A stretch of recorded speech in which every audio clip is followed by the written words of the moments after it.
நாள் உங்களை பார்த்து வரும்பொழுது நாங்கள் ஆண்டவரே உங்களுடைய வார்த்தையிலிருந்து கற்றுக்கொண்ட கிருபைக்காக நாங்கள் நன்றி சொல்கிறோம். நாங்கள் அடுத்ததாக இந்த அடுத்த செய்தி செல்லும் பொழுது உங்களுடைய ஆசிரியர் மூலமாக எங்களுக்கு கற்றுக்கொள்ள வேண்டிய கிருபை தரப்போவதற்காக நன்றி சொல்லி ஆண்டவரே இந்த விண்ணப்பத்தை ஆண்டவராகிய இயேசு கிறிஸ்து மூலம் கேட்டுக்கொண்டு வந்ததாக ஆவியானவனோடு கூட தாவீதின் கூடாரம் என்ற ஒரு பகுதியை குறித்து ஆண்டவர் ஆவியானவனோடு கூட பேசுவார். விசுவாசிக்கிறேன். சும்மா ஒரு படம்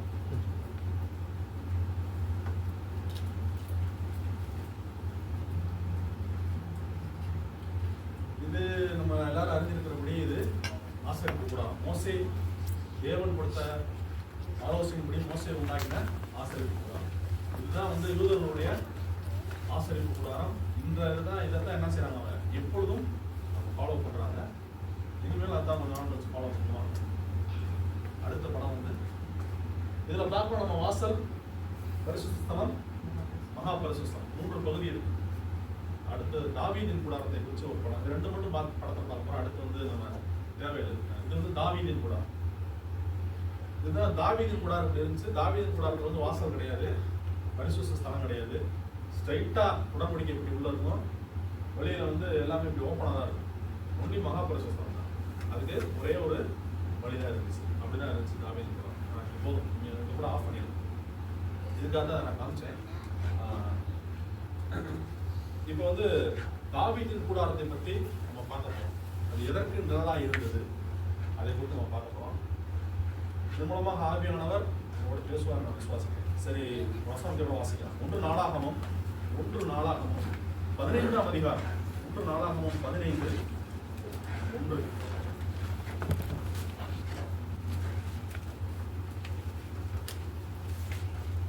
அவன் தனக்கு தாவீதின் நகரத்தில் வீடுகளை உண்டாக்கி தேவனுடைய பெட்டிக்கு ஒரு ஸ்தலத்தை ஆயத்தப்படுத்தி அதற்கு ஒரு கூடாரத்தை போட்டான். அவன் தனக்கு தாவீதின் நகரத்தில் வீடுகளை உண்டாக்கி தேவனுடைய பெட்டிக்கு ஒரு ஸ்தலத்தை ஆயத்தப்படுத்தி அதற்கு ஒரு கூடாரத்தை போட்டான். தாவீதுடைய நகரம் என்னது? சியோன், அதாவது எருசலேம். தாவீது அந்த சியோன் நகரத்தை உண்டாக்கி வீடுகளை உண்டாக்கி என்ன செய்யறான்? தேவனுடைய பெட்டிக்கு, தேவனுடைய உடன்படிக்கை பெட்டிக்கு என்ன செய்யறாரு? ஒரு கூடாரத்தை போட்டான். நம்ம ஆசரிப்பு கூடாரத்தை பார்த்துருக்கோம். மோசையால் உண்டாக்கப்பட்ட ஆசரிப்பு கூடாரத்தை பத்தி நம்ம எல்லாம் சொல்லுவாங்க. அப்புறம் சாலமோன் கட்டின தேவாலயத்தை பற்றி நமக்கு எல்லாருக்குமே தெரியும். அதான் சாலமோன் கட்டிய முதல் தேவாலயம். 2வது தேவாலயம் செருபாபேல் மூலமாக கட்டப்பட்ட, பாபிலோனிலிருந்து அடிமைத்தனத்திலிருந்து மீட்கப்பட்டு இஸ்ரவேல் ஜனங்கள் வர்றப்ப அவங்க செருபாபேல் மூலமாக கட்டின தேவாலயம் 2வது தேவாலயம். அந்த முதல் தேவாலயத்தை காட்டிலும் 2வது தேவாலயத்தின் மகிமை பெரிதாக இருந்தது என்று வாசிக்கிறோம். இனி நம்மளுக்கு தெரியும், இயேசு கிறிஸ்து வருகைக்கு முன்பாக ஒரு தேவாலயம் கட்டப்படும். அது 3வது தேவாலயம். இனி கட்டப்போகிறதான தேவாலயம், அது எருசலேமில் கட்டப்போகிற தேவாலயம். அது கூட நம்ம இடையில பேசுறப்ப சொன்னோம், எத்தனை நாள் கட்டி முடிப்பாங்கன்னா வெறும் 11 நாள்ல கட்டி முடிச்சுடுவாங்க. 11 நாள்ல கட்டி முடிக்கக்கூடிய அளவுக்கு எல்லாமே ரெடியா இருக்கு. அதுக்கு அந்த மாதிரி வருஷ கணக்கில் ஆகாது. அப்படி கட்ட போற ஒரு தேவாலயம் 3வது தேவாலயம். இப்ப 2வது தேவாலயம் என்ன இல்ல, இப்ப இல்ல, இடிச்சிட்டாங்க. சரியா? இதெல்லாம் பத்தி நமக்கு தெரிஞ்சிருக்கிறது. இதெல்லாம் பத்தி நமக்கு போதித்திருக்கிறார்கள். இதெல்லாம் பத்தி யூதருடைய வரலாற்று புத்தகங்கள்லாம் நம்ம பார்க்க முடியும். ஆனால் இந்த தாவீதின் கூடாரத்தை பத்தி நம்ம என்ன செய்யலாம்? அதிகமா படித்ததுல யூத பண்டிதர்கள் யாரும் இதில் அதிகமா விளக்கப்படுத்தினது கிடையாது. ஆனா இன்னைக்கு நம்ம படிக்க போற காரியம் தாவீதின் கூடாரம். தாவீது என்ன செய்யறான்? உடன்படிக்கை பெட்டியை கொண்டு அவனுடைய நகரத்துல ஒரு இடத்துல வச்சு ஒரு கூடாரத்தை உண்டு பண்ணி அங்க உடன்படிக்கை பெட்டியை வைக்கிறார் தாவீது. சரி, இதனுடைய முன் கதை, அதாவது பிளாஷ்பேக் என்ன, ஏன் தாவீது உடன்படிக்கை பெட்டியை எடுத்து கொண்டு தாவீதின் கூடாரத்தில் வைக்கிறார்? இதை குறித்து சற்று சிந்தித்து விட்டு நம்ம அடுத்து தாவீதின் கூடாரத்துக்குலாம் உண்மையான போவோம். இப்ப 1 சாமுவேல் 4ஆம் அதிகாரத்துல பார்த்தோம்னா ஏலியை பத்தி உங்களுக்கு தெரியும். ஏலியை பத்தி தெரியும். 1 சாமுவேல் 4ஆம் அதிகாரத்துல 5ஆம் அதிகாரத்துல பார்த்தோம்னா 4ஆம் அதிகாரத்துல 17 இருந்து வாசிங்க. 4 இருந்து 1 சாமுவேல் 4:17 இருந்து பார்ப்போம். செய்தி கொண்டு வந்தவன் பிரதியுத்தரமாக, இஸ்ரவேலர் பெலிஸ்தருக்கு முன்பாக முறிந்தோடி போனார்கள். ஜனங்களுக்குள்ளே பெரிய சங்காரம் உண்டாயிற்று. உம்முடைய குமாரராகிய ஓப்னி பினேகாஸ் என்னும் இருவரும் இறந்து போனார்கள்.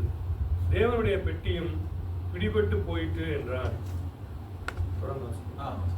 அவன் தேவனுடைய பெட்டியை குறித்து சொன்னவுடனே ஏலி ஆசனத்திலிருந்து வாசலின் பக்கமாய் மல்லாக்க விழுந்தான். அவன் கிழவனும் துளித்தவனுமாய் இருந்தபடியால் அவன் பிடரி முறிந்து செத்துப்போனான். அவன் இஸ்ரவேலை 40 வருஷம் நியாயம் விசாரித்தான். பினேகாசின் மனைவியாகிய அவன் மருமகள் நிறை கர்ப்பிணியாயிருந்தாள். அவள் தேவனுடைய பெட்டி பிடிபட்ட செய்தியையும் தன் மாமனும் தன் புருஷனும் இறந்து போனதையும் கேள்விப்பட்ட போது அவள் கர்ப்ப வேதனைப்பட்டு குனிந்து பிரசவித்தாள். அவள் சாகப் போகிற நேரத்தில் அவள் அண்டையிலே நின்ற ஸ்திரீகள், நீ பயப்படாதே, ஆண் பிள்ளையை பெற்றா என்றார்கள். அவளோ அதற்கு ஒன்றும் சொல்லவில்லை, அதன் மேல் சிந்தை வைக்கவும் இல்லை. தேவனுடைய பெட்டி பிடிபட்டு அவளுடைய மாமனும் அவளுடைய புருஷனும் இறந்து போனபடியினால் அவள் மகிமை இஸ்ரவேலை விட்டு போயிற்று என்று சொல்லி அந்த பிள்ளைக்கு இக்கபோத் என்று பெயரிட்டாள். தேவனுடைய பெட்டி பிடிபட்டு போனபடியினால் மகிமை இஸ்ரவேலை விட்டு விலகி போயிற்று என்றால். இந்த வசனங்களை நம்ம வாசிக்கும் போது என்ன தெரியுது அப்படின்னா, ஏலி பிரதான ஆசாரியனாக இருந்த போது பெலிஸ்தர் கூட யுத்தம் பண்றதுக்காக இஸ்ரவேலர்கள் போறாங்க. போனப்ப என்ன ஆகுது அப்படின்னா, பெட்டி எடுத்துட்டு போறாங்க. அங்கு அவர்கள் முறிந்தோடி போனார்கள், தோற்று போனார்கள். இஸ்ரவேலர்கள் தோற்று போனபடினால பெட்டியை யார் எடுத்துட்டு போயிட்டா? உடன்படிக்கை பெட்டியை பெலிஸ்தர் எடுத்துட்டு போயிட்டாங்க. இந்த செய்தி வந்து ஏலிட்ட வந்து சொன்ன உடனே ஏலி ஸ்தூலித்து இருக்காரு அப்படின்னா, ஏலி வந்து ரொம்ப ரொம்ப உண்டான ஒரு மனிதர். ஸ்தூலித்து இருந்தாருன்னா ரொம்ப பருமனான உடலை உடையவர். அவர் என்ன செய்தார்? அப்படியே மல்லாம் கொண்டு கழுத்தெலும்பு முறிந்து என்ன செய்தார்? அவர் இறந்து போயிட்டார். உடனே எப்படி என்ன செய்தி வருது? மகன்கள் 2 ஓப்பனியும் பினேகாஸ் 2 பேரும் என்ன செய்யறாங்க? போர்ல இறந்து போயிடுறாங்க. உடனே அந்த மருமகள் என்ன செய்யறான்? ஐயோ, தன்னுடைய மாமனும் இறந்து போனா, தன்னுடைய கணவனும் இறந்து போயிட்டான்னு சொல்லி அவள் கற்ப வேதனைப்பட்டு ஒரு பிள்ளையை பெற்றெடுக்கிறாள். பெற்றெடுத்தாலும் அந்த பிள்ளை மேல அவளுக்கு என்ன இல்லை? கண்ணோக்கம் இல்லை. என்னன்னா, பெட்டி வந்து பெலிஸ்தர் இடத்துல பிடிபட்டு போனது என்ற அந்த கவலை தான் அவளுக்கு இருந்துச்சு. பெட்டி போனனால மகிமை என்ன செய்ததான்? இஸ்ரவேலை விட்டு நீங்கி போயிட்டு என்று அவள் சொல்கிறாள். கடைசியில் வசனமும் அப்படிதான் சொல்லி, இஸ்ரவேலை விட்டு தேவனுடைய பெட்டி பிடிபட்டு போன முடியாது, மகிமை இஸ்ரவேலை விட்டு விலகி போயிட்டு. இது வந்து ஏலிக்கு அப்புறம் உடன்படிக்கை பெட்டி அங்க இல்ல. ஏலியுடைய காலத்துக்கு அப்புறம் உடன்படிக்கை பெட்டி அங்க இல்ல, பெலிஸ்தர் இடத்துல போயிருக்கு. இப்ப பெலிஸ்தர் இடத்துல உடன்படிக்கை பெட்டி போனதுக்கு பின்பாக என்ன நடந்ததுன்னு நம்ம பார்ப்போம். பெலிஸ்தர் என்ன செய்யறாங்க? உடன்படிக்கையை கொண்டு போய் தன்னுடைய கோயில்ல, தங்களுடைய தன்னுடைய தாகோனுடைய கோயில்ல போய் வைக்கிறாங்க. அந்த வரலாறு உங்களுக்கு தெரியும். தாகோன் கோயில் வச்சோடனே என்ன ஆகுது? மறுநாள் தாகோன் கீழே விழுந்து கிடக்கு. அந்த தாகோன் விக்கிரகம் என்ன செய்யுது? உடன்படிக்கை பெட்டி முன்னாடி கீழே விழுந்துருக்கு அந்த கோயில்ல. இவங்க உடனே அங்க இருக்க பூசாரிகள்லாம் போய் என்ன செய்யறாங்க? மறுபடியும் தலையை நிறுத்திட்டு வந்துடுறாங்க. என்னடா தாகோன் விழுந்து கிடக்கு, நிறுத்திட்டு வந்துடுறாங்க. திருப்பி மறுநாள், அதுக்கு மறுநாள் போய் பார்த்தா தலை வேற கை வேற கிடக்கு, கீழே உடஞ்சு கிடக்கு. ஏன்னா தேவனுடைய பெட்டிக்கு முன்பாக அந்த விக்கிரகம் என்ன செய்ய முடியல, நிக்க முடியல அதனுடைய கோயில்ல. இவங்க உடனே என்ன செய்யறாங்க? அது ஆஹா, இஸ்ரவேலின் தேவன் தான் உண்மையான தேவன், அவருக்கு முன்பாக தாகவன் ஒன்று முடியாது வழியில சொல்ல முடியாது. அதனால என்ன செய்யறாங்க? பெட்டியை எடுத்துட்டாங்க, வெளியில எடுத்துட்டாங்க. இனியும் தான் அவங்க அவமானம் ஆகி போக முடியும். பெட்டியை எடுத்துட்டாங்க. என்ன செய்யறாங்க? ஒவ்வொரு ஊருக்கு கொண்டு போறாங்க, 4 இடத்துக்கு கொண்டு போறாங்க. 7 மாதங்கள் வந்து பெலிஸ்தீனுடைய தேசத்துல பெட்டி இருந்தது. 7 மாதங்கள் இருந்தது. 4 இடத்துக்கு கொண்டு போறாங்க. அஸ்தோத்துக்கு கொண்டு போறாங்க, அங்க இருந்து இன்னொரு இடத்துக்கு கொண்டு போறாங்க.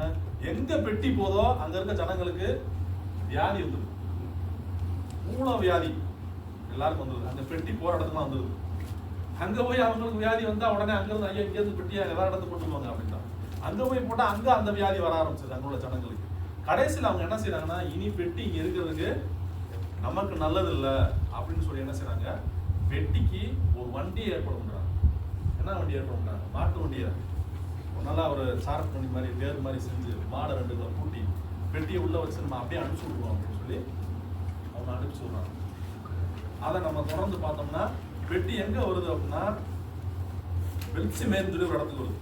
அதை கூட நம்ம வாசிக்கலாம். 1 சாமுவேல் 6ஆம் அதிகாரம் 19-20 வாசிக்கலாம். 1 சாமுவேல் 6. ஆனாலும் பெர்சிமேசின் மனுஷர் கர்த்தருடைய பெட்டிக்குள் பார்த்தபடினால் கர்த்தர் ஜனங்களின் 50,070 பேரை அடித்தார். இப்ப பெட்டி அவங்க என்ன செய்யறாங்க, வண்டியில ஏத்தி அனுப்பிச்சுடுறாங்க. பெல்சிமேஸ்க்கு வந்துருது. அங்க வந்து என்ன செய்யறாங்க, தேவனுடைய பெட்டி என்ன செய்யறாங்க, ஆர்வத்துல மக்கள் வந்து என்ன செய்யறாங்க, 50,070 பேர் பெட்டிய பாக்குறாங்க. பார்த்த எல்லாரும் என்ன செய்யறாங்க, ஆண்டவர் அடிச்சு போட்டார். 50,070 பேர் சங்காரம் பெற்றாங்க. அந்த இடத்துல பெட்டி அந்த இடத்துல பார்த்தனால அவங்க 50,070 பேர் இறந்துடுறாங்க. 20 வசனம். அப்பொழுது கர்த்தர் ஜனங்களை பெரிய சகாரமாக அடித்தது நிமித்தம் ஜனங்கள் துக்கித்துக் கொண்டிருந்தார்கள். இந்த பரிசுத்தமான தேவனாகிய கர்த்தருக்கு முன்பாக நிற்கத்தக்கவன் யார்? பெட்டி நம்மிடத்திலிருந்து யாரிடத்துக்கு போகும் என்று பெர்சிமேசின் மனுஷர் சொல்லி கீரியாத் யாமீனின் குடிமக்களுக்கு ஆட்களை அனுப்பி பெலிஸ்தர் கர்த்தருடைய பெட்டியை திரும்ப அனுப்பினார்கள். நீங்கள் வந்து அதை உங்களிடத்துக்கு எடுத்துக்கொண்டு போங்கள் என்று சொன்னார்கள். இப்ப என்ன செய்ய, பெட்டியை நீங்க வந்து எடுத்துட்டு போங்கன்னு சொன்னா, அடுத்த வசனத்துல பார்த்தோம்னா, அடுத்த அதிகாரத்தை பார்த்தோம்னா, அப்படியே கீரியாத்தின் மனுஷர் வந்து கர்த்தருடைய பெட்டியை எடுத்து மேட்டின் மேல் இருக்கிற அபினதாபின் வீட்டிலே கொண்டு வந்து வைத்து கர்த்தருடைய பெட்டியை காக்கும்படிக்கு அவன் குமாரனாகிய எலியேசரை பரிசுத்தப்படுத்தினார். இப்ப பெட்டி பெல்சிமேலுக்கு வந்துருச்சு. உடன்படிக்கை பெட்டி. அங்க 50,070 பேர் சங்காரமானார்கள். அந்த பெட்டியை பார்த்ததோட என்ன சார், கீரியாத் யாருக்கு என்ன செய்யறாங்க, பெட்டியை அனுப்பிச்சுறாங்க. அங்க அபினதாப் என்ற ஆசாரியனுடைய வீட்டிலே பெட்டி கொண்டு போய் வைக்கப்படுகிறது. அங்க அவனுடைய மகனா எலியேசரை வந்து பரிசுத்தப்படுத்தி பாதுகாவலுக்கு வைக்கிறாங்க. இப்ப இதுவரைக்கும் உங்களுக்கு புரிஞ்சுக்க முடியும். பெட்டியை வந்து இஸ்ரவேல் ஜனங்கள் போருக்கு எடுத்துட்டு போறாங்க. போர்ல பெலிஸ்தர் வந்து பெலிஸ்தர் முன்பாக தோற்கடிக்கப்படுகிறார்கள். தோற்கடிக்கப்பட்ட பின்பாக பெட்டி வந்து பெலிஸ்தீனை சுத்துது. 7 மாதங்கள் வைத்திருக்காங்க. அந்த வாதைகளை அனுமதிக்கிறாரு. அனுமதித்த பின்பாக பெட்டியை ஒரு வண்டியில் செய்யுது. அது வரைக்கும் வண்டியில் யாருமே கொண்டு போனது கிடையாது. உடன்படிக்கை பெட்டியை எப்படி சுமந்து போகணும் என்றால், ஆசாரியர்கள் தோள்களில் வைத்து தான் சுமந்து போகணும். வண்டியில் வச்சு அனுப்புனது கிடையாது. ஆனா அவங்க வண்டி செஞ்சு அனுப்பிச்சுறாங்க. அனுப்பிச்சதுக்கு பின்பாக அங்க 50,070 பேர் பெல்சிமேர்ல வந்து இறந்து போறாங்க. அதை பார்க்க ஆசைப்பட்டு பார்த்த அப்படிங்கிறாங்க. உடனே அங்கிருந்து கீரியாத் யாரீமின் பகுதிக்கு அனுப்பிச்ச உடனே அங்க பெட்டி அபினதாப் என்ற ஒரு ஆசாரியன் வீட்டில் கொண்டு போய் வைக்கிறது. இது இதோட முடிஞ்சு. இப்ப என்ன செய்யறாருன்னா, ஆண்டவர் தாவீது என்ன செய்யறாரு, பெட்டி என்ன செய்யணும், நம்ம கொண்டு வந்துடும் சொல்லி நினைச்சு என்ன செய்யறாரு, பெட்டியை கொண்டு வர்றதுக்கு வராரு. அது 2 சாமுவேல் எடுத்துக்கணும். 2 சாமுவேல்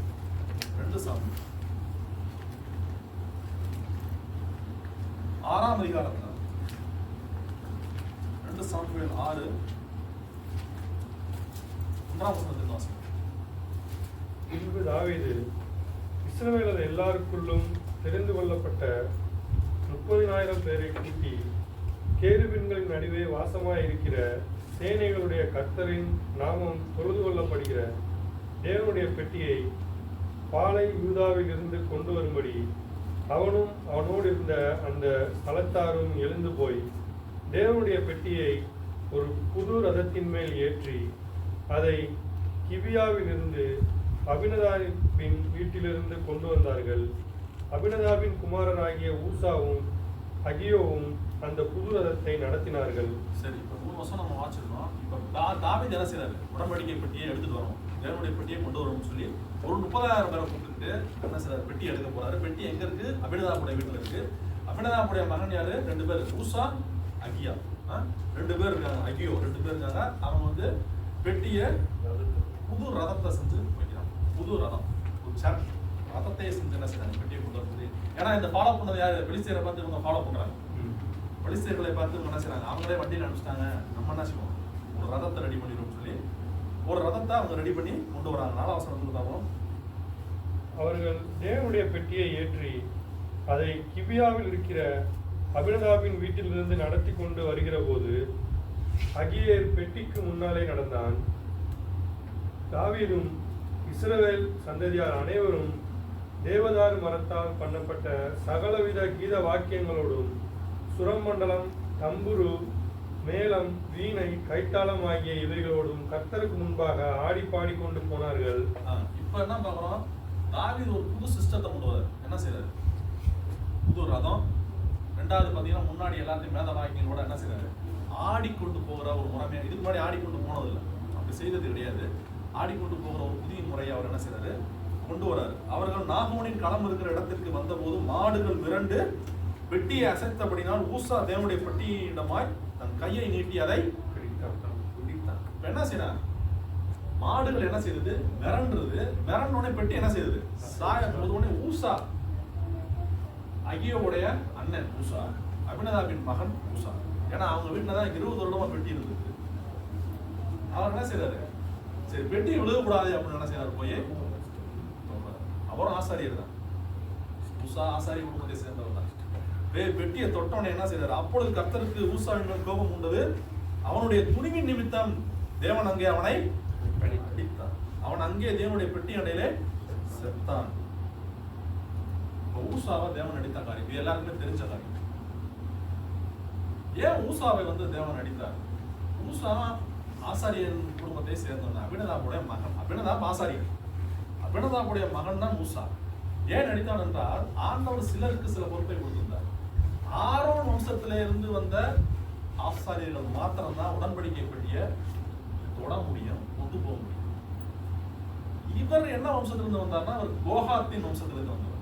கோகாத் என்ற ஆசாரிய வம்சத்திலிருந்து வந்தவர். ஆரோனுடைய வம்சத்துல இவர் வரல. அதை கூட நம்ம கூட வாசிச்சிடலாம். அது எந்த வம்சத்திலிருந்து அவர் வந்தாருன்னு நம்ம வாசிச்சிடலாம். என்னாகமத்துல வாசிக்கிறோம்.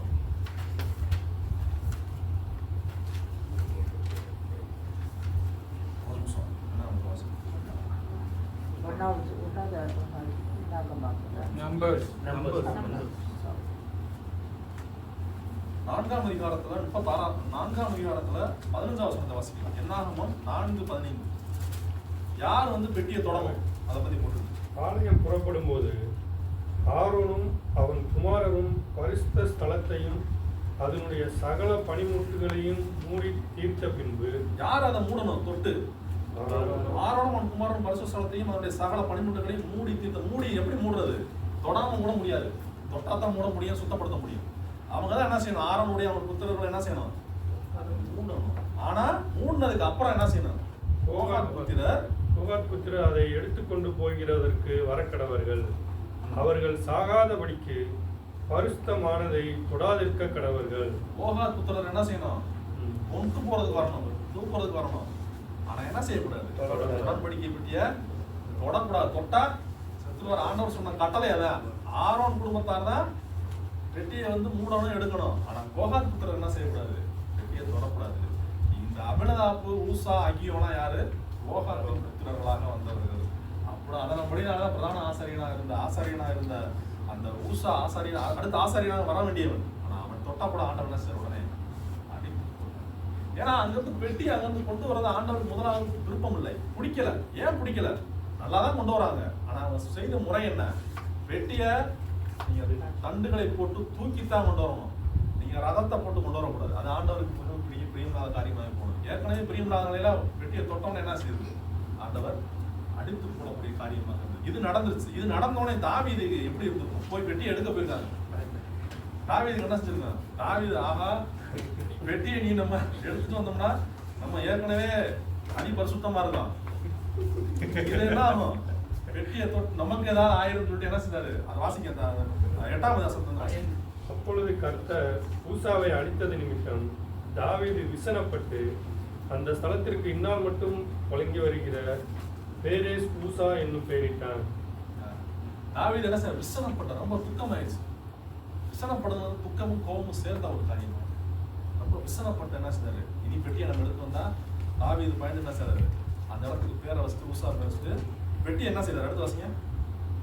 தாவீது அன்றைய தினம் கர்த்தருக்கு பயந்து கர்த்தருடைய பெட்டி என்னிடத்தில் வருவது எப்படி என்று சொல்லி அதை தன்னிடத்தில் தாவீதின் நகரத்தில் கொண்டு வர மனதில்லாமல் கித்தியனாகிய ஓபேத் ஏதோமின் வீட்டிலே கொண்டு போய் வைத்தான்.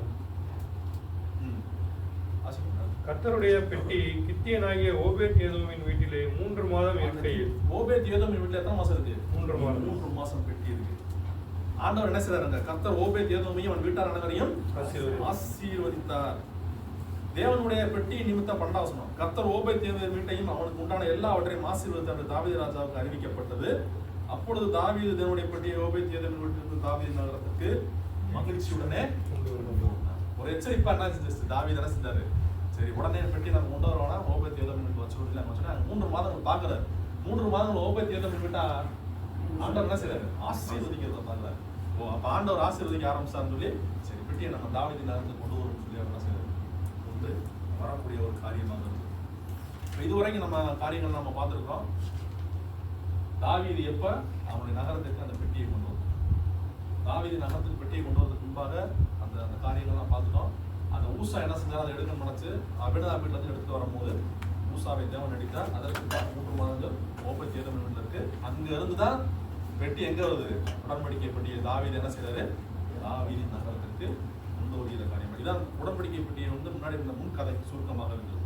சரி, இப்ப தாவீதின் கூடாரத்துக்கு என்ன செய்யறாரு? தாவீதின் கூடாரத்துக்குள்ளாக நம்ம என்ன செய்வோம்? உள்ள வந்துருவோம். இப்ப வந்து அந்த 15ஆம் வசனத்துல 1ஆம் அதிகாரத்துல வாசித்தோம். அதோட வாசிக்கலாம் திருப்பி 1 நாளாகமம். இப்ப இந்த 2 சம்பவமும் சாமுவேலே இருக்கு, நாளாகமத்துல இருக்கு. இப்ப நான் நாளாகமத்துக்கு வந்துடுறோம். நம்ம அதுல ரொம்ப தெளிவாக கொடுத்துருக்கு. நாளாகமம் 15ஆம் அதிகாரம் 1 வசனத்தை நமக்கு வாசித்தோம். 1 நாளாகமம் 15 1ஆம் வசனத்தை வாசிக்கிறேன். அவன் தனக்கு தாவீதின் நகரத்தில் வீடுகளை உண்டாக்கி தேவனுடைய பெட்டிக்கு ஒரு ஸ்தலத்தை ஆயத்தப்படுத்தி ஒரு கூடாரத்தை தாவீதின் நகரத்துல ஒரு கூடாரத்தை போட்டு தாவீது உடன்படிக்கை பெட்டியை அங்க செய்யறாரு, அங்க வச்சிருக்காரு. அங்க எத்தனை வருஷம் இருந்துச்சுன்னா 40 ஆண்டு தாவீது கூடாரத்துல தாவீது உண்டாக்குன அந்த கூடாரத்துல உடன்படிக்கை பெட்டி 40 வருடங்கள் இருந்துச்சு. அவர் என்ன செஞ்சாரு? நம்ம வாசிக்கலாம். 2ஆம் வசனத்தை வாசிக்கலாம். பிற்பாடு தாவீது, லேவியர் ஒழிய வேறு ஒருவரும் தேவனுடைய பெட்டியை எடுக்கலாகாது, தேவனுடைய பெட்டியை எடுக்கவும் என்றைக்கும் அவருக்கு பணிவிடை செய்யவும் அவர்களையே கர்த்தர் தெரிந்து கொண்டார் என்றான். அப்படியே கர்த்தருடைய பெட்டிக்கு தான் ஆயத்தப்படுத்தின அதன் ஸ்தலத்திற்கு அதை கொண்டு வரும்படி தாவீது இஸ்ரவேலை எல்லாம் எருசலேமிலே குடிவர செய்தான். அடுத்து 12 மாசம் அவர்களை நோக்கி, லேவியரில் நீங்கள் பிதாக்களுடைய சந்ததிகளின் தலைவர், நீங்கள் இஸ்ரவேலின் தேவனாகிய கர்த்தரின் பெட்டியை அதற்கு நான் ஆயத்தப்படின ஸ்தலத்திற்கு கொண்டு வரும்படி உங்களையும் உங்கள் சகோதரரையும் பரிசுத்தம் பண்ணிக் கொள்ளுங்கள். முதலில் நீங்கள் அதை சுமக்காதபடியினாலும் நாம் நம்முடைய தேவனாகிய கர்த்தரை நியாயமானபடியே தேடாதே போனபடியினாலும் அவர் நமக்குள்ளே அடிவிழ பண்ணினார் என்றான். அழகா தாவீது என்ன செய்தார்? அந்த விஷயத்தை கண்டுபிடித்திருந்தார். என்ன செய்யலாம்? நம்ம வந்து வெட்டியை சுமக்காம என்ன செஞ்சோம்? வண்டியில கொண்டு வந்தது தப்பு, அதற்கு ஒரு தேரை ஏற்பாடு பண்ணது தப்பு, 2 மாடை கூட்டு வந்தது தப்பு அப்படின்னு சொல்லி அவர் தெரிந்து கொண்டு என்ன செய்தார்? பதினவாசம் முதலில் நீங்கள் அதை சுமக்காதபடினாலும், அதை நீங்க சுமந்து வரல, சுமந்து வராம வண்டியில கொண்டு வந்தது எப்படி தேவனுக்கு முன்பாக அது நியாயமானபடி இல்லாதனால தேவன் என்ன செய்தாரு? அடிவிழ பண்ணினார் என்று சொல்லி அவர்களை சுமந்து வரும்படியாக தாவீது தான் செய்த தவறை என்ன செய்தார்? திருத்திக் கொள்கிறார். தாவீது தேவனுக்கு பிடித்த விஷயம் என்ன செய்தார்? உடனே தவறை திருத்திக் கொள்கிறார். தாவீது நாத்தான் தீர்க்கதரிசி வந்து தாவீதுகிட்ட சொல்லும் போது என்ன செய்தார்? உடனே ஐயோ நான் பாவம் செய்தேன் என்று சொல்லி உடனடியாக ஒப்பு கொடுத்து தேவனுடைய மனம் திரும்புகிற காரியம். இது நம்முடைய காரியங்களை நம்ம கற்றுக் கொடுக்கிறோம். தாவீதை போல சில பேர் என்ன செய்வாங்க? சில தவறுகளை ஒத்துக்கொள்ளாமலே இருப்பாங்க. நான் ஏன் தவறு செய்வேன்? இதனாலதான் நான் தவறு செய்வேன். இப்படி தாவீது சொல்லியிருக்கலாம், நல்ல உடைகள் அணிந்திருந்தாங்க, நான் அதனால பாவம் செய்தேன் கூட சொல்லிக்கலாம், ஒரு விஷயத்துக்காக சொல்றேன். ஆனா தாவீது என்ன செய்யணும்? ஐயோ நான் செய்த தவறு என்று சொல்லி ஆண்டவருடைய பாதத்தில் விழுந்த தாவீது. அதே போலதான் நாசருக்கு உடன்படிக்கை பெட்டியை கொடுத்து தாவீது என்ன செய்யறான்? தவறை திருத்திக் கொள்கிற தாவீது. அதனால கர்த்தருடைய இதயத்துக்கு ஏற்றவனாக அவன் என்ன செய்யறான்? காணப்படுகிறான். இது ஒரு புறம் இருக்கட்டும். அடுத்து பாருங்க, 14ஆம் வசனத்தை வாசிக்கலாம். 14 ஆசாரியரும் லேவியரும் இஸ்ரவேலின் தேவனாகிய கர்த்தரின் பெட்டியை கொண்டு வர தங்களை சுத்தம் பண்ணி கொண்டார்கள். பின்பு லேவி புத்திரர் கர்த்தருடைய வார்த்தையின்படியே மோசே கற்பித்த பிரகாரம் தேவனுடைய பெட்டியை அதில் தண்டுகளினாலே தங்கள் தோள் மேல் எடுத்து கொண்டு வந்தார்கள். ஆண்டவர் மோசேக்கு கற்பித்த பிரகாரமாக உடன்படிக்கை பெட்டியை தோளின் மீது சுமந்து கொண்டவர்கள் வருகிறார்கள் என்று நாம் பார்க்கிறோம். அடுத்து 16ஆம் வசனத்தை வாசிக்கிறேன். தாவீது லேவியரின் பிரபுக்களை நோக்கி, நீங்கள் உங்கள் சகோதரராகிய பாடகரை தம்புரு, சுரமண்டலம், கைத்தாளம் முதலிய கீத வாத்தியங்கள் முழங்க தங்கள் சத்தத்தை உயர்த்தி சந்தோஷம் உண்டாகும்படி பாடுபடி நிறுத்த வேண்டும் என்று சொன்னான். தாவீது என்ன செய்தாரு? சுரமண்டலம் எல்லாவற்றையும், மேல தாளங்கள் எல்லாவற்றையும் முழங்க செய்து என்ன செய்தாரு? அந்த உடன்படிக்கை பெட்டியை கொண்டு வந்து வைத்த பின்பாக முதலாக தாவீது அந்த விஷயத்தை என்ன செய்தாரு?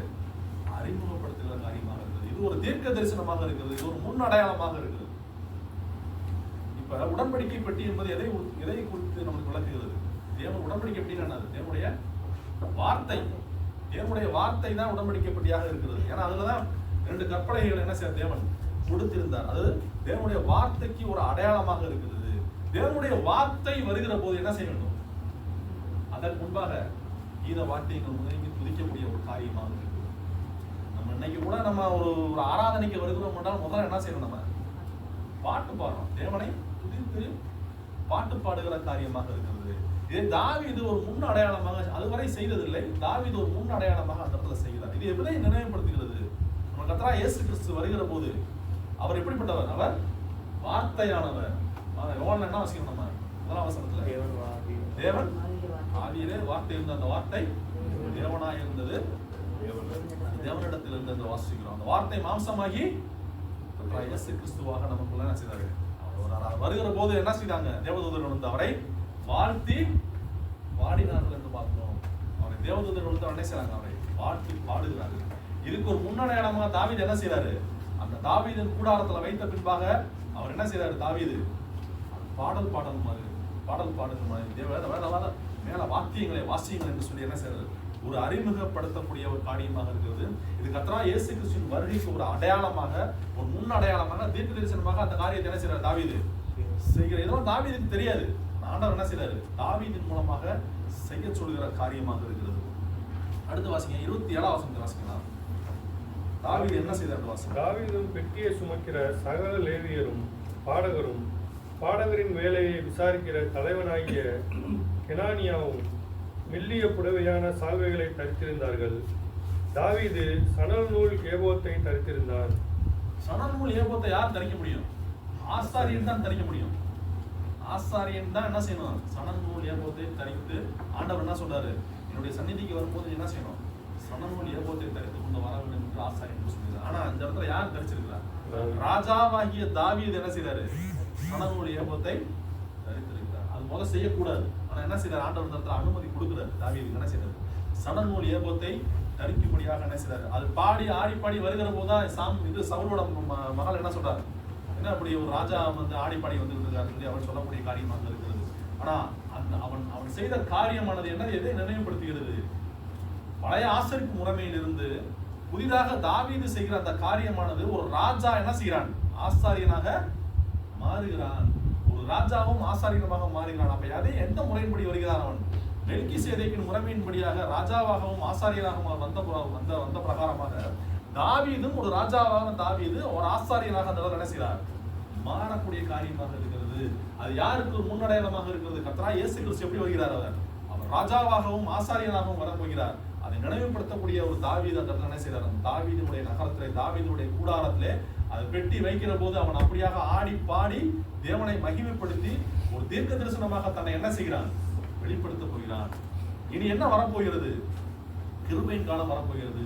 இந்த தாவீதின் கூடாரமானது எதை நினைவுபடுத்தக்கூடியதாக இருக்கிறது? புதிய ஏற்பாட்டு சபையை நினைவுபடுத்தக்கூடிய காரியமாக இருக்கிறது. புதிய ஏற்பாட்டு சபையில என்ன இருக்கிறது? எல்லாரும் ராஜாக்களும் ஆசாரியருமாக மாறப்போகிறார் என்பதை நினைவுபடுத்துகிற விதமாக அன்று தாவீது அந்த காரியத்தை அவன் என்ன செய்கிறார்? சணல் நூல் ஏபோத்தை தரித்துக் கொண்டு தேவனுடைய பெட்டிக்கு முன்பாக ஆடக்கூடிய ஒரு காரியமாக இருக்கிறது.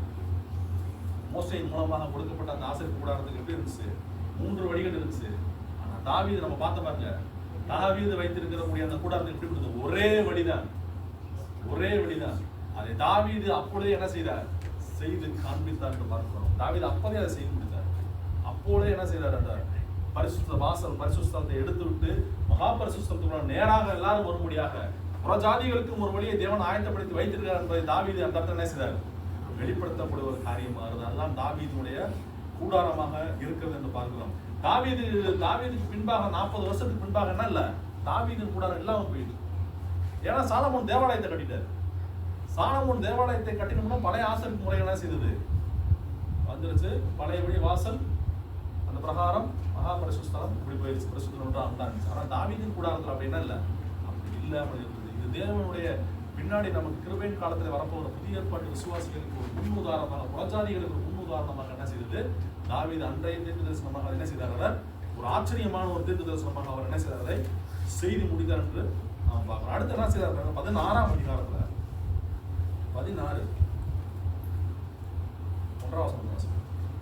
அவர்கள் தேவனுடைய பெட்டியை உள்ளே கொண்டு வந்த போது தாவீது அதற்கு போட்ட கூடாரத்தின் நடுவே அவர்கள் அதை வைத்து தேவனுடைய சன்னதியில் சர்வாங்க தகன பலிகளையும் சமாதான பலிகளையும் செலுத்தினார்கள். தாவீது சர்வாங்க தகன பலிகளையும் சமாதான பலிகளையும் செலுத்தி தீர்ந்த பின்பு அவன் ஜனத்தை கர்த்தருடைய நாமத்திலே ஆசீர்வதித்து, ஜனங்களை என்ன செய்யறான்? ஒரு ராஜாவா இருக்கக்கூடிய தாவீது ஒரு ஆசாரியனை போல, பிரதான ஆசாரியனை போல என்ன செய்யறார்? ஜனங்களை ஆசீர்வதிக்கிறார். தொடர்ந்து 3ஆம் வசனம் பாருங்க. புருஷர் தொடங்கி ஸ்திரீகள் மற்றும் இஸ்ரவேலராகிய அனைவரும் அவரவருக்கு ஒவ்வொரு அப்பத்தையும் ஒவ்வொரு இறைச்சி துண்டையும் ஒவ்வொரு படி திராட்சை ரசத்தையும் பங்கிட்டு கொடுத்தான். பாருங்க, எவ்வளவு ஆச்சரியமான ஒரு விஷயம் நடந்தது பாருங்க. தாவீது என்ன செய்யறாரு? பொதுவா ஆசரிப்பு கூடாரத்துல வர ஜனங்களுக்கு யாருக்கு எதுவுமே கிடையாது. அவங்களுக்கு அப்பமும் திராட்சை ரசமும் கொடுக்கவும் மாட்டாங்க. ஆனால் அன்று தாவீது கூடாரத்தில் வைக்கப்பட்ட கர்த்தருடைய உடன்படிக்கை பெட்டிக்கு முன்பாக என்ன செய்யறாரு? தாவீது வந்த ஜனங்கள் ஒவ்வொருவருக்கும் ஒரு அப்பத்தையும் கொடுக்குறாரு, ஒரு இறைச்சியும் கொடுக்குறாரு, திராட்சை ரசத்தையும் கொடுத்து என்ன செய்யறாரு? ஜனங்களை ஆசீர்வதிக்கிறார். மெல்கிசேதேக்கு வந்த போது ஆபிரகாமுக்கு என்ன செய்தார்? அப்பமும் திராட்சை ரசமும் கொடுத்தாரு. அது கிறிஸ்துவுக்கு முன்னடையாளமாக அதை செய்தார் ஆபிரகாம். தாவீது என்ன செய்தார்? ஜனங்களுக்கு அவருக்கு முன்னடையாளமாக கர்த்தராகிய இயேசு கிறிஸ்து வந்து அவர் நமக்காக கிருபையின் காலத்திலே வந்து நமக்காக மரித்து அடக்கம் பண்ணப்பட்டு 3ஆம் நாள் உயிரோடு எழுந்த முன்பாக இன்று நாம் ஆசரித்து வருகிற இந்த அப்பமும் திராட்சை ரசத்தையும் அன்றைக்கு நினைவுபடுத்தியவர் தாவீது. தாவீதின் கூடாரமானது அதை என்ன செய்தது? தீர்க்க தரிசனமாக நமக்கு என்ன செய்தது? வெளிப்படுத்தியது. அவர் அன்னைக்கு அப்பமும் திராட்சை ரசமும் இறைச்சி துண்டையும் ஒவ்வொருவருக்கும் கொடுத்து ஜனங்களை என்ன செய்தார்? அவரை ஆசீர்வதித்தார். அது ஒரு தேவனுக்கு முன்பாக தீர்க்க தரிசனமாக நமக்கு அது வெளிப்படுத்தப்பட்ட ஒரு காரியமாக இருக்குது. அதனால தாவீது என்ன செய்யறாரு? அந்த இடத்துல அந்த காரியம் தீர்க்க தரிசனமாக செய்கிறார். பார்க்கிறோம். அது 7ஆம் வசனம் வாசிப்போம். அப்படி ஆரம்பித்த நாளிலே தானே கர்த்தருக்கு துதியாக பாடும்படி தாவீது ஆசாப்பிடத்திலும் அவன் சகோதரிடத்திலும் கொடுத்த சங்கீதமாவது, கர்த்தரை துதித்து அவருடைய நாமத்தை பிரஸ்தாபமாக்குங்கள், அவருடைய செய்கைகளை ஜனங்களுக்குள்ளே பிரசித்தப்படுத்துங்கள். அவரை இதுல என்ன பார்க்கணும்? தாவீது முதலாக சங்கீதத்தை அந்த இடத்துல என்ன செய்யறாரு? பாட ஆரம்பிக்கிறார். ஆசாப்ட சொல்லி சங்கீதத்தை அவர் கொடுக்கிறார். இதே சங்கீதம் நம்ம சங்கீத புத்தகத்தில் கூட நம்ம வாசிக்கலாம். இப்படியாக சங்கீதம் பாடுகிற அந்த முறையை தாவீது நம்பி என்ன செய்யறாரு? ஆரம்பித்து கொடுக்கக்கூடிய ஒரு காரியமா இருக்கு. இதெல்லாம் செய்து முடித்த பின்பாக கர்த்தருடைய உடன்படிக்கை பெட்டியானது தாவீதுடைய நகரத்துல எத்தனை வருஷம் இருந்துச்சு? 40 ஆண்டுகள் இருந்தது. 40 ஆண்டுகள் இருந்தது. சாலமோன் தேவாலயம் கட்டும் வரைக்குமாக. சாலமோன் தேவாலயம் கட்ட முன்பாக பழைய ஆசரிப்பு முறைகள் உண்டானது எல்லாம் வச்சுட்டு அவர் இது வந்து ஒரு எடுத்துக்காட்டாக முன்னடையாளமாக கர்த்தரால் உண்டாக்கப்பட்ட ஒரு காரியமாக தாவீதின் கூடாரம் அந்த இடத்துல இருந்தது. இன்னும் 300 ஆண்டுகள் சென்று விட்டது. 300 ஆண்டுகள் சென்றது. தேவாலயம் கட்டப்பட்டது, அப்புறம் இடிக்கப்பட்டது, செருபாபேல் ஆலயம் கட்டப்பட்டது. 300 ஆண்டுகள் சென்ற பின்பாக ஆகாய தீர்க்கதரிசி மூலமாக ஆண்டவர் ஒரு தீர்க்க தரிசனத்தை சொல்கிறார். அந்த வசனத்தை வாசிக்கலாம். ஆகாய எடுத்துக்கணும். சாரி, ஆமோஸ் 9ஆம் அதிகாரம் 12ஆம் வசனம்.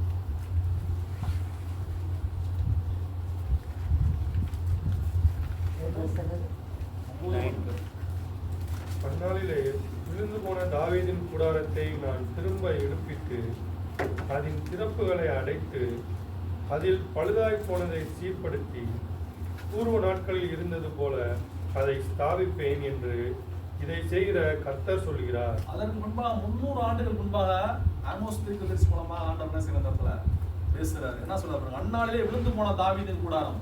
தாவீதின் கூடாரம் முடிந்து போனது. சாலமோனின் தேவாலயம் கட்டப்பட்டு போனது.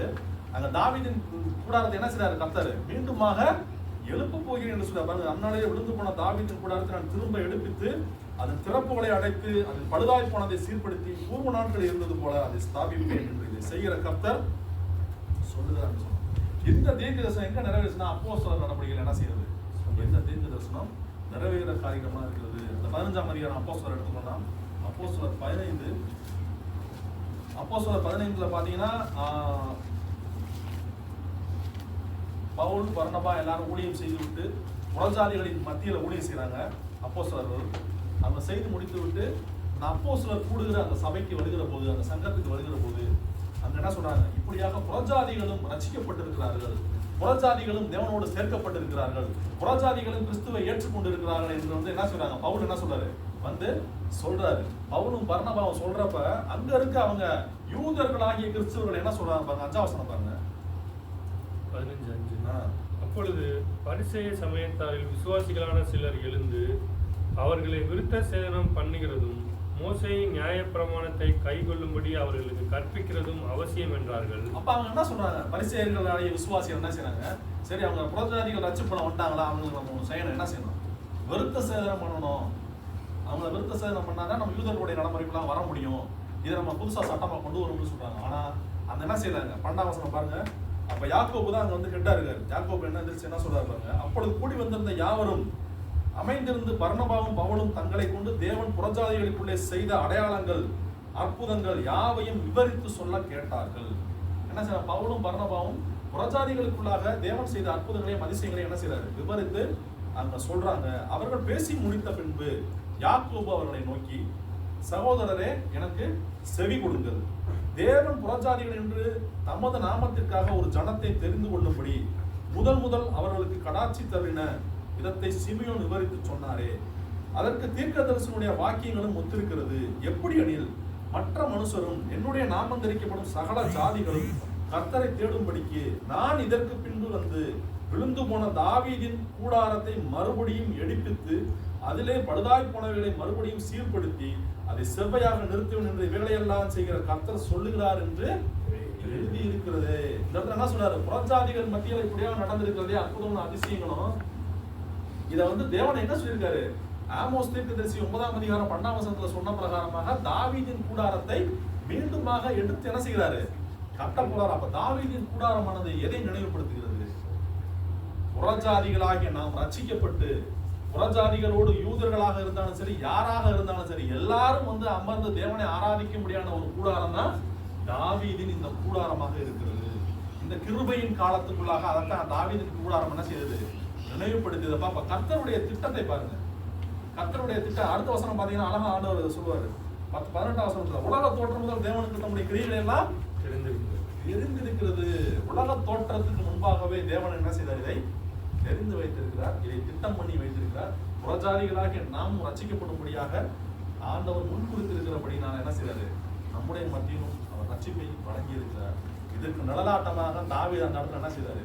அந்த கூடாரத்தை எல்லா வாசல்களும் எடுத்து போட்டு அந்த கூடாரத்துக்குள்ளாக உடன்படிக்கை அவர் வைத்திருக்கிற காரியமாக எவ்வளவு ஒரு அதிசயமான ஒரு தீர்க்க தரிசனம் என்ன செய்திருக்கிறார்? தாவீதின் மூலமாக நிறைவேற்றிருக்கக்கூடிய ஒரு காரியமாக இருக்குது. யூதர்களும் புறஜாதியினர் அனைவரும் ஒன்று சேர்ந்து கர்த்தரை ஆராதிக்கிற இடம் தாவீதின் கூடாரம். அதுதான் தாவீதினுடைய கூடாரம், புதிய ஏற்பாட்டு சபை. இன்னைக்கு இங்க யூதர் வந்து ஆராதிக்க வந்தா எங்க உட்காரணும்? நம்ம மத்தியில தான் என்ன செய்யணும்? வந்து உட்காரணும். ஒரு அமெரிக்கர் வந்தாலும் எங்க வந்து உட்காரணும்? இங்கதான். ஒரு இஸ்ரவேலர் வந்து எந்த இனத்தார் வந்தாலும் என்ன செய்யணும்? நம்மளோட சேர்ந்துதான் என்ன செய்யணும்? ஆராதிக்கிறவராக அமர்ந்திருக்கிறார். இது அன்றைக்கு தாவீது என்ன செய்தார்? முன்னடையாளமாக செய்து கொடுத்தார். இதுதான் என்ன செய்தது? தாவீதின் கூடாரமாக இருந்தது. இப்ப வெளிப்படுத்தல் 11ஆம் அதிகாரத்துல பார்க்கணும், புதிதாக தேவாலயம் என்ன செய்யப்படுகிறது? கட்டப்படுது. இப்ப இருக்கிற கூடாரம் வந்து தாவீதின் கூடாரம். அங்கு தாவீதின் கூடாரம் இருந்த போது சாலமோன் தேவாலயத்தை கட்டவில்லை. தாவீதின் கூடாரம் எப்ப மறக்கப்பட்டு போனது? சாலமோன் தேவாலயத்தை கட்டின போது மறக்கப்பட்டு போனது. இப்ப வெளிப்படுத்தல் 11ஆம் அதிகாரத்திலே 3வது தேவாலயம் கட்டப்பட போகிறது. அந்த 3வது தேவாலயம் கட்டப்படுவதற்கு முன்பாக அந்த தாவீதின் கூடாரம் என்ன செய்யும்? மறக்கப்பட்டு போகும். அதான் என்ன செய்ய போகுது? எடுக்கப்பட்டு போகும். அப்ப என்ன? கர்த்தராகிய இயேசு கிறிஸ்துவின் வருகை வர போகிறது. கர்த்தராகிய இயேசு கிறிஸ்து வருகிற போது இந்த தாவீதின் கூடாரமாகிய இந்த புதிய ஏற்பாட்டு சபை என்ன செய்யும்? எடுத்துக்கொள்ளப்படும். அங்கு நடந்தது மீண்டுமாக என்ன செய்ய போகிறது? நடக்கப்பட போகிறது. அப்ப 3வது தேவாலயம். அப்ப 3வது தேவாலயம் எழுப்பப்படும் போது நம்ம என்ன செய்ய மாட்டோம்? இந்த உலகத்துல எடுக்கப்படும். அப்ப கர்த்தருடைய வருகைக்கு முன்பாக நாம் என்ன செய்யும்? வருகையிலே நாம் எடுத்துக்கொள்ளப்படுவோம். வருகைக்கு முன்பாக தான் தேவாலயம் கட்டப்படும். இதுதான் நமக்கு இருக்கிற ஒரு அடையாளம். அப்ப இப்பெல்லாம் தேவாலயத்தை கட்டுறதுக்கு இப்ப எப்படி இருக்கு? ரெடியா இருக்கு எல்லாமே. இஸ்ரவேல்ல என்ன இருக்கு? எப்படா தேவாலயம் கட்டலாம்? அவங்களுடைய சுத்தி நடக்கிற எல்லா சண்டையுமே நீங்க நம்ம நினைச்சுக்கிட்டு இருக்கோம். அந்த சண்டை, காசா மோதல், அங்க லெபனான்ல இருந்து சண்டை நடக்குது, ஹவுதிகளோட சண்டை நடக்குது, எல்லாம் நம்ம பேசிக்கிட்டு இருக்கோம். இதெல்லாம் ஒரு பக்கம் இருந்தாலும் மெயினான பிரச்சனை என்ன தெரியுமா? தேவாலயம் கட்டணும். அதை சுத்திட்டு அவ்வளவு பிரச்சனை நடந்துகிட்டு இருக்கு. தேவாலயம் என்ன செய்யணும்? கட்டணும். அந்த ஆசரிப்பு கூடாது. மோசையினுடைய பலிகள் மீண்டும் என்ன செய்யணும்? உள்ள கொண்டு வரணும். அதுக்காகத்தான் இவ்வளவு போராட்டம் நடக்குது. மிக விரைவில் கர்த்தராகிய இயேசு கிறிஸ்து வருவாரு. அதற்கு முன்பாக தேவாலயம் கட்டி முடிக்கணும்.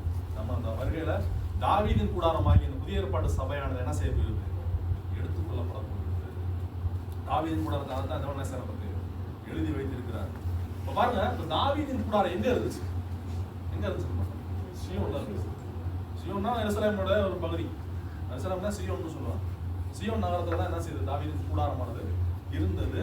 இப்ப அந்த இடத்துல தான் தாவீதுடைய என்ன இருக்குது, எலும்புகள் அடக்கம் பண்ணப்பட்டிருக்கு. எலும்புகள் என்ன செய்திருக்கிறது, அடக்கம் பண்ணப்பட்டிருக்கிறது. அந்த இடத்துல கீழே தான் எலும்புகள் அடக்கம் பண்ணப்பட்டிருக்கிறது. மேல என்ன இருந்துச்சு, ஒரு இடம் இருந்துச்சு, அதான் மேல் வீட்டு அறை. அதாவது மேல் வீட்டு அறை நம்ம படிக்கிறோம் புதிய ஏற்பாட்டு பகுதியில. அதான் இயேசு கிறிஸ்து ராபோஜனம் கொடுத்த பகுதி அது. மேல் வீட்டு அறையில தான் சீசர்களுக்கு மத்தியில் அவர் என்ன செய்யறாரு, முதலாக சீசர்களுக்கு ராபோஜனத்தை என்ன செய்யறாரு, அப்பத்தையும் ரசத்தையும் அவர் கொடுக்கக்கூடியவராக இருக்கிறார். இது எப்படி தாவீதின் கூடாரத்தை நினைவுபடுத்தக்கூடிய காரியமாக இருக்கிறது. அந்த மேல் வீட்டு அறையில தான் 120 சீசர்கள் என்ன செய்தார்கள், கூடி வந்தார்கள். அவர் மத்தியில் தான் பரிசுத்த ஆவியானவர் என்ன செய்தார், ஒளிந்தருளப்பட்டார்.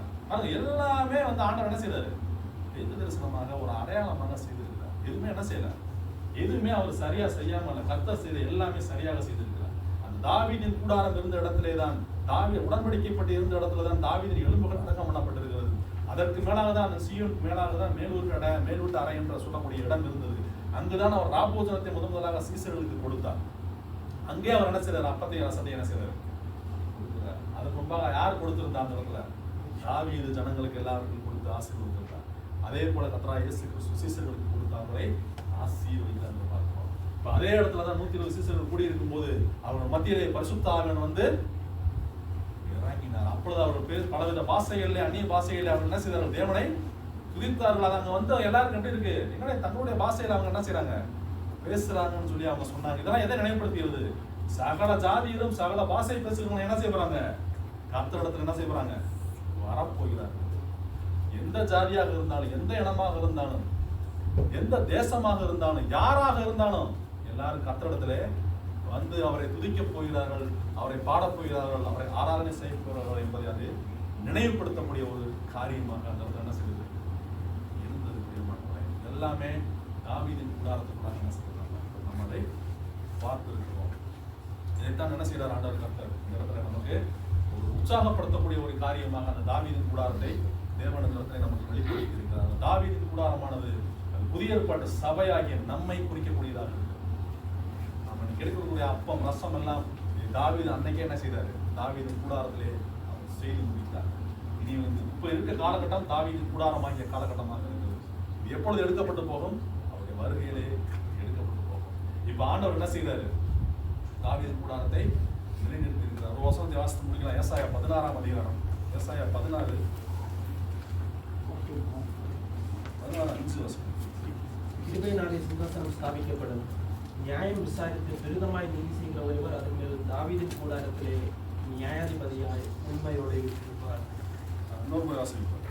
கிருபையினாலே சிங்காசனம் ஸ்தாபிக்கப்படும். எப்படி சிங்காசனம் ஸ்தாபிக்கப்பட போகுது, பழைய ஆசரிப்பு கூடாரத்துக்கு முறைமையினாலே சிங்காசனம் ஸ்தாபிக்கப்படல, கிருபையினாலே நாம் என்ன செய்திருக்கிறோம், ரட்சிக்கப்பட்டிருக்கிறோம். உண்மைதானே, கிருபை புதிய ஏற்பாட்டில் பார்க்கிறோம், கிருபையினாலே நாம் என்ன செய்கிறோம், ரட்சிக்கப்பட்டிருக்கிறோம். அப்பதான் கிருபையினாலே சிங்காசனம் ஸ்தாபிக்கப்படும். வாசிங்க. நியாயம் விசாரித்து துரிதமாய் நீதி செய்கிற ஒருவர் அதன் மேல் தாவீதின் கூடாரத்திலே நியாயாதிபதியாய் உண்மையோடு வீற்றிருப்பார். யார் வந்து வீற்றிருக்க போறார், கர்த்தராகிய இயேசு கிறிஸ்து அதிலே வீற்றிருக்க போகிறாரு. எதில் வீற்றிருக்க போறாரு, தாவீதின் கூடாரத்திலே.